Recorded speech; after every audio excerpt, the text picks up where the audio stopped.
اب اگلا ایشو پہ آتے ہیں، کورٹ میرج پہ، یہ جائز ہے کہ نہیں؟ تو اس میں بھی روایتی بھی اور اعتدال پسند علماء یہ کہتے ہیں،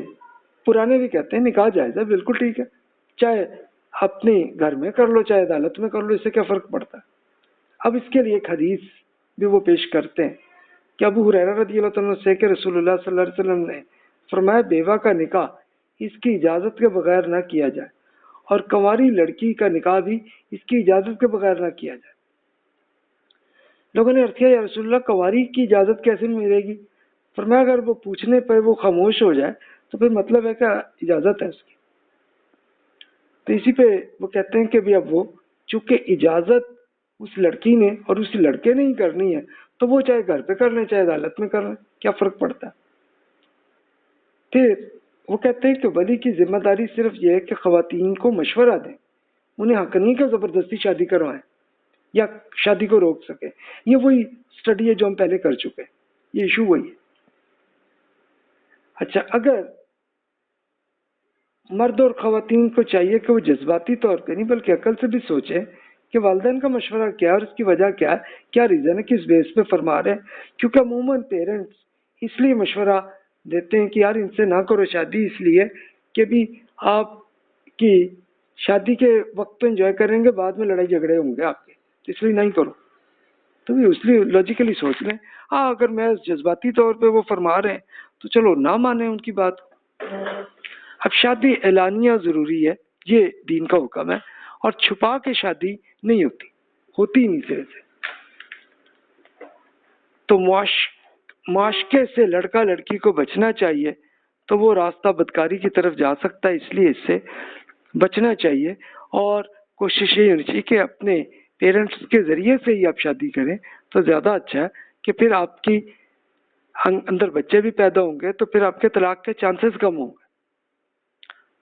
اچھا، بعض فقہا یہ کہتے ہیں کہ جی کف نہ ہو تو والدین نکاح کو کینسل بھی کرا سکتے ہیں، لیکن بہت سارے فقہا کہتے ہیں کہ نہیں جی اس میں کف کا سٹیٹس کے لحاظ سے نہیں ہے، بلکہ اس میں صرف دینداری اور ان چیزوں کو دیکھنا، جس کی پوری بات ہم پچھلے لیکچرز میں 35 نمبر لیکچر میں کر چکا ہوں میں بات، تو آپ اگر اس میں انٹرسٹڈ ہیں تو آپ سن سکتے ہیں وہاں جا کے۔ تو جناب یہ ہے ایشو، یہ ہے۔ اب آئیے اگلا سوال، اگر میاں بیوی میں ایک اسلام قبول کرے اور ایک طلاق کر لے تو طلاق کیا لازمی ہو جائے گی؟ یعنی مثال کے طور پہ بیوی اسلام قبول کرے اور شوہر ایمان نہ لائے تو اس کے لیے پھر میجورٹی بلکہ تمام سکالرز کے اس میں کیا کہ شوہر اگر ایمان نہ لائے تو علیحدگی کر دینی چاہیے۔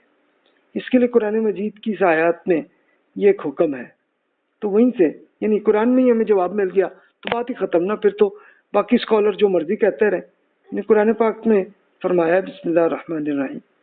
وَلَا تَنْكِحُوا الْمُشْرِكَاتِ حَتَّى يُؤْمِنْ وَلَا أَمَةٌ مُؤْمِنَةٌ خَيْرٌ مِّن مُشْرِكَةٍ وَلَوْ أَعْجَبَتْكُمْ وَلَا تُنْكِحُوا الْمُشْرِكِينَ حَتَّى يُؤْمِنُوا وَلَعَبْدٌ مُؤْمِنٌ خَيْرٌ مِّن مُشْرِكٍ وَلَوْ أَعْجَبَكُمْ أُولَئِكَ يَدْعُونَ إِلَى النَّارِ وَاللَّهُ يَدْعُو إِلَى الْجَنَّةِ وَالْمَغْفِرَةِ بِإِذْنِهِ وَيُبَيِّنُ آيَاتِهِ لِلنَّاسِ لَعَلَّهُمْ يَتَذَكَّرُونَ، کہ یتیموں کی بہبود کے مقصد سے مشرک خواتین سے نکاح نہ کیجیے گا جب تک وہ ایمان نہ لے آئے، اور یاد رکھیے کہ ایک مسلمان لونڈی کسی مشرک شریف زادی سے بہتر ہے، اگرچہ وہ آپ کو پسند ہے۔ اپنی خواتین بھی مشرکوں کے نکاح نہ کریں جب تک وہ ایمان نہ لے آئے۔ یاد رکھیے کہ ایک مسلمان غلام کسی مشرک شریف زادے سے بہتر ہے، اگرچہ وہ آپ کو پسند ہو، یعنی اگرچہ آپ کو وہ مشرک پسند بھی ہو تب بھی ایک مسلمان غلام زیادہ بہتر ہے آپ کے لیے۔ یہ مشرک لوگ آپ کو جہنم کی طرف بلاتے ہیں، اور اللہ تعالیٰ اپنی توفیق سے جنت اور مغفرت کی دعوت دیتا ہے اور لوگوں کے لیے اپنی آیات کی وضاحت کرتا ہے تاکہ وہ یاد دہانی حاصل کریں۔ یعنی دونوں کے لیے بتایا گیا، چاہے لڑکی ہو یا لڑکا ہو، تو وہ مشرک کے ساتھ شادی نہ کرے. تب یہ وہی کیس آیا کہ اگر خاتون ایمان لائی ہے اور شوہر نہیں لایا تو جب تک وہ ایمان نہ لائے تو پھر اس سے علیحدگی کر لینی چاہیے. اس کے لیے ایک پریکٹیکل کیس ہوا. یہ رسول اللہ صلی اللہ علیہ وسلم کی بڑی بیٹی سیدہ زینب رضی اللہ تعالیٰ عنہ کا کیس ہوا تھا کہ وہ تو ان کے والد صاحب رسول اللہ صلی اللہ علیہ وسلم کی دعوت پہنچی ہوئی ایمان لے آئی تھی، لیکن ان کے شوہر وہ ایمان نہیں لائے. تو اس وقت پھر یہ ہوا کہ وہ پھر والد صاحب کے ساتھ ہی گھر میں رہنے لگی. اور پھر جب رسول اللہ صلی اللہ علیہ وسلم نے ہجرت کی اور مدینہ منورہ چلے گئے تو اب یہ ہوا تھا کہ سیدہ زینب رضی اللہ عنہ کے پاس بچہ بھی تھا. تو ان کے جو شوہر ابھی ایمان نہیں لائے تھے، ان کے اور ان کے جو فیملی انہوں نے روک دیا تھا ان کو. تو سیدہ زینب رضی اللہ عنہ نے بڑی ایک قربانی بڑی کی کہ وہ کسی طرح بڑی مشکل سے اپنے چھپ کے وہاں سے مکہ مکرمہ سے اکیلی نکلی، جو کہ مردوں کے لیے بھی بہت مشکل کام تھا. اب سیدہ نکلی تو اس وقت مکہ کے ایک ماہر جن کو راستے کا پتہ تھا اور اونٹ تھا، تو انہوں نے کہا بہن کیا بات ہے؟ تو انہوں نے کہا کہ میں مدینہ جانا چاہ رہی ہوں. انہوں نے کہا بہن اچھا لے چلتا ہوں. تو پھر انہوں نے سیدہ کو رکھ کے اور بڑی عزت سے، اور پھر بیچ میں راستہ بھی رکا، بیچ میں رکے بھی، تو رک کے ان کو پہلے یہ کرنا کہ ان کو اونٹ کو ہٹا کے خود دور چلے جاتے، اور سیدہ زینب رضی اللہ عنہ پھر آرام سے وہاں پہ سوتی. پھر اس کے بعد لے جا کے مدینہ پہنچی تو رسول اللہ صلی اللہ علیہ وسلم نے بہت محبت فرمائی اپنی بیٹی کو کہ بھی جس نے دیکھو عین اللہ کے دین کے لیے انہوں نے یہ قربانی کی ہے، اور وہ آ گئی اور بہت محبت کی. اچھا پھر اس کے بعد ہوا کیا کہ ایک جنگ جیسا معاملہ ہوا، اور اس میں سیدہ زینب رضی اللہ عنہ کے جو شوہر تھے وہ تھے، تو لیکن وہ فتح ہو گئی مسلمانوں کو. تو انہوں نے اس کو ایک پورے جو بھی ان کے ایسٹس تھے تو وہ پھر ان سے لے لیے غنیمت کے طور پہ اور لے آئے. تو وہ دیکھتے دیکھتے اب وہ رسول اللہ صلی اللہ علیہ وسلم کو وہ زیور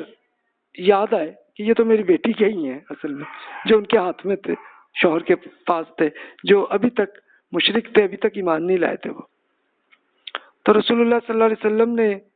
یہ نہیں کیا کہ کوئی ایکشن کیا ہو، بلکہ ایک ریکویسٹ کے طور پہ صحابہ کرام کو کہا بھی اگر آپ کی اجازت ہو تو یہ زیورات میں اپنی اس بیٹی زینب کو دے سکتا ہوں کہ یہ اصل اسی کے ہی ہے. وہ سب فوراً مان گئے کہ جی بالکل آپ ایسے ہی کریں، اور آپ نے کیا. اور اس کے پھر کچھ ہی عرصے بعد ان کے شوہر ایمان لے آئے اور وہ ہجرت کر کے مدینہ آ گئے. تو پھر رسول اللہ صلی اللہ علیہ وسلم نے ان کا پھر آپس میں تعلق رکھا. تو اس لیے یہ بہتر ہے کہ خاتون ایمان لائے تو پھر وہ علیحدہ ہی رہے شوہر سے. شوہر جب ایمان لائے تو پھر ٹھیک ہے، پھر تعلق رکھیں. اچھا اس کا ریورس کیس ہے کہ شوہر ایمان لائے اور بیوی ایمان نہ لائے، تو اگر تو وہ مشرک ہے تو پھر تو شوہر کو چاہیے طلاق دے دے تاکہ معاملہ ہی ختم.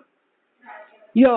اگر امید ہو کہ یہ کچھ عرصے بعد ایمان لائے گی تب بھی ازدواجی تعلق قائم نہ کریں، علیحدگی ہی کو رکھیں. اور اگر بیگم جو ہے وہ اہل کتاب میں سے ہے، کرسچین یا جیوز ہیں، تو پھر نکاح چونکہ سورۃ المائدہ کے مطابق جائز ہے تو پھر ٹھیک ہے، لیکن کوشش یہی کریں کہ وہ بھی ایمان کی طرف آئیں، تاکہ اس کا اصل میں رزلٹ کیا ہونا ہے کہ پھر ورنہ ہوگا یہی کہ بچے جو ہیں وہ پیدا ہوں گے تو وہ کنفیوز ہوں گے. تو اس لیے اس سے بچیں. اب وہی آیت جو یہودی اور عیسائی کے بارے میں جو سورۃ المائدہ کی آیت ہے، اس کو بھی ایک نظر پڑھ لیں کہ اس میں اصل حکم کیا ہے. وَالْيَوْمَ وَحِلَّ لَكُمُ الطَّيِّبَاتُ وَطَعَامُ الَّذِينَ أُوتُوا الْكِتَابَ حِلٌّ لَكُمْ وَطَعَامُكُمْ حِلٌّ لَهُمْ وَالْمُحْصَنَاتُ مِنَ الْمُؤْمِنَاتِ وَالْمُحْصَنَاتُ مِنَ الَّذِينَ أُوتُوا الْكِتَابَ مِنْ قَبْلِكُمْ إِذَا آتَيْتُمُوهُنَّ أُجُورَهُنَّ مُحْسِنِينَ غَيْرَ مُصَافِحِينَ وَلَا مُتَّخِذِي أَخْدَانٍ اخدانی ومن یکفر بالایمان فقد حبط عملہ وہو فی الآخرۃ من الخاسرین۔ پہلی بات یہ فرمائی کہ تمام پاکیزہ چیزیں اب آپ کے لیے حلال طے کر دی گئی ہیں، چنانچہ اہل کتاب کا کھانا آپ کے لیے حلال ہے بشرطے کہ انہوں نے تورات شریعت کے مطابق ہی عمل کیا۔ مطلب اس کا یہ ہے، اور آپ کا کھانا ان کے لیے بھی حلال ہے۔ اسی طرح شرک اور توحید کی حدود بھی واضح ہو گئے ہیں، لہذا مسلمانوں کی پاک دامن خواتین آپ کے لیے حلال ہے، اور ان لوگوں کی پاک دامن خواتین بھی حلال ہیں جنہیں آپ سے پہلے کتاب دی گئی ہے، بشرطے کہ ان کی مہر یعنی جو ٹوکن گفٹ ان میرج انہیں آپ ادا کر دیتے ہیں، تو انہیں ایک پراپر طریقے سے نکاح کر کے کریں شادی ان سے، اس شرط کے ساتھ کہ آپ بھی پاک دامن رہنے والے ہوں، نہ بدکاری کرنے والے اور نہ ہی چوری چھپے آشنائی کرنے والے، ان چاہے مرد ہوں یا خواتین ہوں، تو ان سے بچنا ہے۔ اپنے ایمان کو البتہ ہر حال میں خالص رکھیں اور جانتے رہیں کہ جو ایمان کے منکر ہوں گے ان کی سب محنت ضائع ہو جائے گی اور قیامت کے دن وہ نامرادوں میں سے ہوں گے۔ تو اگر ان کے یعنی ایسی اہل کتاب کی کسی ایسی خاتون سے شادی کر لی کہ جو ازدواجی تعلق ویسے ہی ادھر ادھر کرتی رہی ہیں، یا کوئی اور ان کی عادت صحیح نہیں ہے، تو پھر ہوگا کیا کہ آپ پہ بھی مسئلہ آئے گا، اور آپ کے جو بچے پیدا ہوں گے تو وہ بچے بھی تو پرابلم آئے گی نا، کہ وہ بچے کنفیوز ہوں گے دین کے معاملے میں۔ اور زیادہ تر پریکٹیکلی کیس آپ جان چکے ہیں یورپ اور امریکہ میں کہ جنہوں نے غیر مسلم خواتین سے شادی کی، تو اب جو بچے آئے ہیں تو وہ اکثر ایتھیزم کی طرف ہی چلے گئے کہ خدا کو مانتے ہی نہیں ہیں وہ بچے، تو اس لیے اس سے بچنا ہی چاہیے۔ اب دور جدید کے فقہا یہ کہتے ہیں کہ جی آپ یہ دیکھیں، یہ آیت کی اجازت اس وقت ہے کہ جب رسول اللہ صلی اللہ علیہ وسلم کی پورے عرب کی حکومت کا غلبہ ہو چکا تھا۔ اس وقت امید تھی کہ یہ اہل کتاب خواتین کسی مسلمان اور بچوں کو دین اسلام سے دور نہیں کر سکتی، لیکن آج کل کے زمانے میں غلبہ اب اہل کتاب کو حاصل ہے، اس لیے غیر مسلم اکثریت والے ممالک میں اس سے بچنا چاہیے کہ وہاں مسلمان بھی بدکاری یا چوری چھپے آشنائی سے اس ملک کا پاسپورٹ حاصل کرنے کے لیے اہل کتاب سے شادی کر لیتے ہیں۔ اہل کتاب کی خواتین بھی تورات پہ عمل نہیں کرتی، اور اگر اولاد پیدا ہو جائے تو وہ دین سے دور رہتے ہیں۔ تو اگر مسلمان مرد اور اہل کتاب خواتین پاک دامن ہو تو یہ یقین ہو کہ بچوں پر کوئی منفی اثرات نہیں ہوں گے، تو پھر تو حرج نہیں ہے، کہ پھر تو اللہ نے اجازت دی ہے نا۔ لیکن اگر آپ کو لگ رہا ہے کہ نہیں جناب یہ، تو پھر رزلٹ یہ ہوگا، اور یہ اس کے لیے پریکٹیکلی اب کیس اسٹڈیز آپ کر سکتے ہیں، اس پہ بہت سے آرٹیکلز اور یوٹیوب میں کو بہت کچھ مل جائے گا آپ کو، کہ جہاں سے پتہ چلے گا کہ جن لوگوں کے پھر وہ صرف امیگریشن کے لیے انہوں نے یہ وہ کر لیتے ہیں، اور اب ہوتا کیا ہے کہ اب وہ خاتون خود تورات پہ تو عمل نہیں کرتی، تو پھر رزلٹ کیا ہوتا ہے کہ اگلی بچے پھر ایتھسٹ ہی بنتے ہیں۔ تو اس کے لیے کیس اسٹڈیز پہ ہی آپ کو پھر آئے گا اس میں، تو اس اجازت کو تبھی فائدہ اٹھائیں کہ جب یہ کنفرم ہو کہ اہل کتاب خواتین پاک دامن ہو اور ساتھ تورات پہ واقعی عمل بھی کر رہی ہوں، پھر ٹھیک ہے، پھر دیٹس گڈ، پھر کر لیں، ورنہ نہ کریں۔ تو جناب یہ فیصلہ آپ نے کرنا ہے۔ جو سوالات ہیں بلا تکلف ای میل کر لیجئے۔ جزاک اللہ خیر واحسن الجزا۔